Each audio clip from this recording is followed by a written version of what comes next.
Salah seorang pengusaha ikan kerapu asal Medan juga berbagi strategi dalam menghadapi pasar bebas ASEAN. Effendi, salah seorang pengusaha ikan kerapu asal kota Medan, mengatakan jika untuk bersaing yang sehat pada pasar bebas ASEAN 2015 mendatang adalah kita harus punya sifat kemandirian. Apalagi Provinsi Bengkulu mempunyai potensi dan prospek usaha perikanan yang cukup besar dengan didukung letak geografis pantai yang rata. Semangat kerja yang tinggi dan sumber daya manusia yang memadai juga merupakan salah satu faktor utama persaingan di dunia internasional. Kita harus punya prinsip kemandirian, itu yang menjadi prinsip utama. Karena Provinsi Bengkulu ini kan punya prospek yang sangat besar dan punya potensi yang punya, saya lihat, geografis yang rata. Jadi potensi dalam hal budidaya perikanan, sektor industri budidaya perikanan, Bengkulu ini punya prospek yang besar. Jadi prinsip dulu pertama itu yang menjadi utama, kesemangat kerja, dan kemudian peningkatan SDM. Ya, sangat dibutuhkan. Saya rasa dengan ada kepemerintahan baru ini Jokowi yang punya prinsip dalam pengembangan agrobisnis, inilah peluang kita coba kita tangkap. Pria yang tidak tamat SMP ini juga yakin pelaku usaha di bidang perikanan di Provinsi Bengkulu dapat mencontoh dirinya yang sudah berhasil merajai pasar ekspor ikan kerapu. Santi Syafriel dan Basuki Prawito, TVRI Bengkulu melaporkan.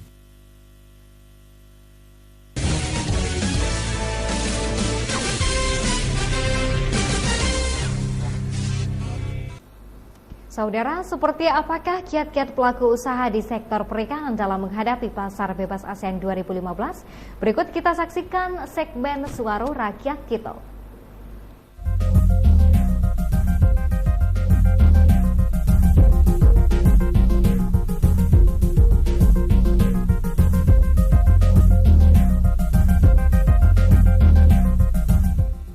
Yang pasti untuk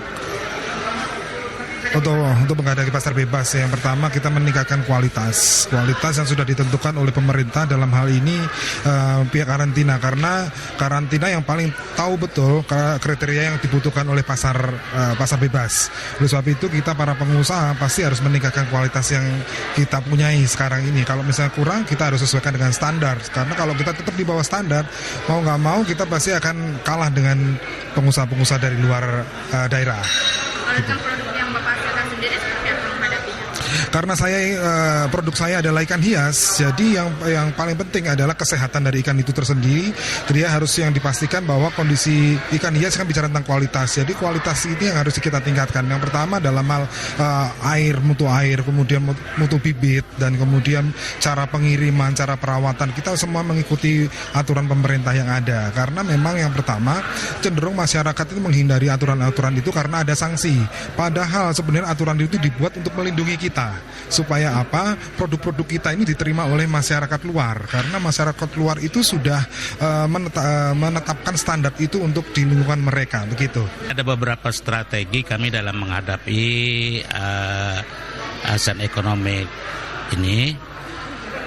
Pertama, kita mengadakan peningkatan kesadaran daripada masyarakat nelayan itu sendiri, bagaimana artinya mereka menjaga mutu daripada produk-produk yang akan kita olah.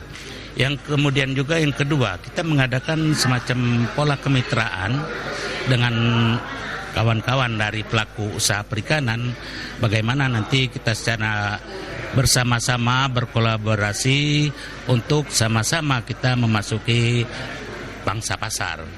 Nah, yang kemudian yang lebih penting bagi kami ini dalam hal proses pengolahan produksi. Jadi pengolahan produksi ini kita betul-betul memenuhi standar daripada HACCP. Nah, jadi kiat-kiat yang harus dilakukan oleh usaha harus mengikuti satu aturan regulasi yang berlaku seperti apa. Itu harus dipenuhi standar-standar itu. Nah, seperti yang disampaikan oleh Kepala BKIPM itu harus dipenuhi, standar mutu harus kita penuhi.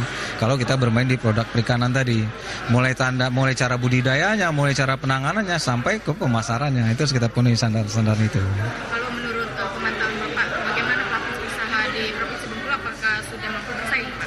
Kalau saya lihat sebenarnya bukan masalah mampu tidak mampu, tinggal kita bina harus mampu bersaing. Karena tidak mau kita harus menerima kondisi pasar bebas ASEAN itu. Jadi harus kita bina. Tinggal sebenarnya pengusaha di Bengkulu kan tinggal kita melakukan pembinaan saja. Dan pembinaan itu jangan sampai stagnan, harus continue, sustainable pembinaannya, harus berkelanjutan terus. Gitu.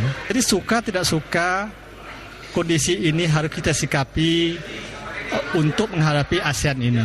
Sebagai penyuluh, kami penyuluh ini jelas akan mendongkrak semua kegiatan di lapangan yang berhubungan dengan UMKM, dengan kelompok pelaku usaha, pelaku utama, bagaimana mereka bisa menyikapi, bisa mengikuti irama yang ada seperti ini.